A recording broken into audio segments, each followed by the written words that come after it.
I have recently had the opportunity to do a forest bathing course.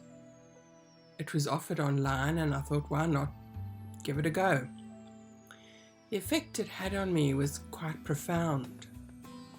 As a child and as an adult, I had lots of outdoor holidays and I thought I was sort of at one with nature.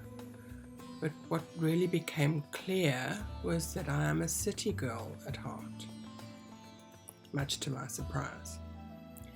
So what this forest bathing course brought home to me was that I saw nature as separate from me, outside of me somehow. And now I feel like I've been able to internalize it, feel it within me. So immersing myself in the local woodland area has given me this internal something that I find difficult to explain.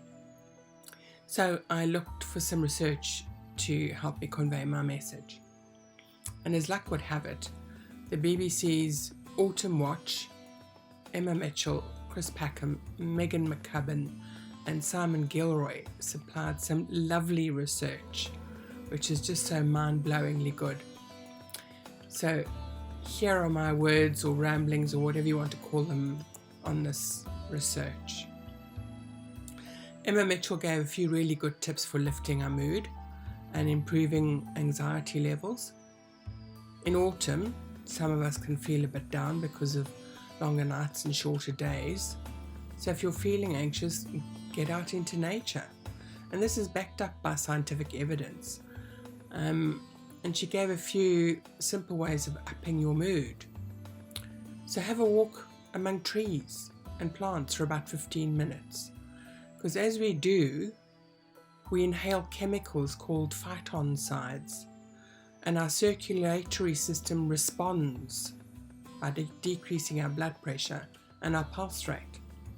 And these phytoncides also dial down our cortisol levels, which is our stress hormone that causes anxiety and depression.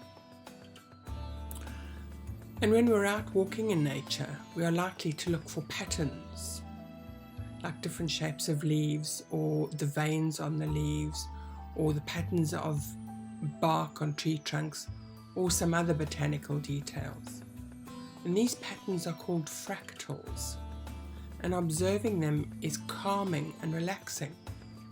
Think of a fern. Its fractals are geometric motifs that are repeated on different scales on the same structure. I love ferns. I love the greenery and just the delicateness of their leaves. Or maybe think of structures of trees with no leaves on them during winter.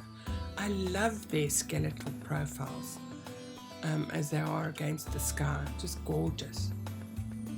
And then think how listening to music relaxes you, allowing you to be creative.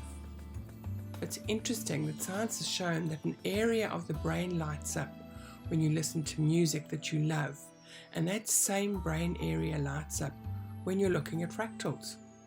So please remember, when you're out on your walks, look for your fractals. And here's another feel-good snippet. In a handful of soil are millions of microorganisms.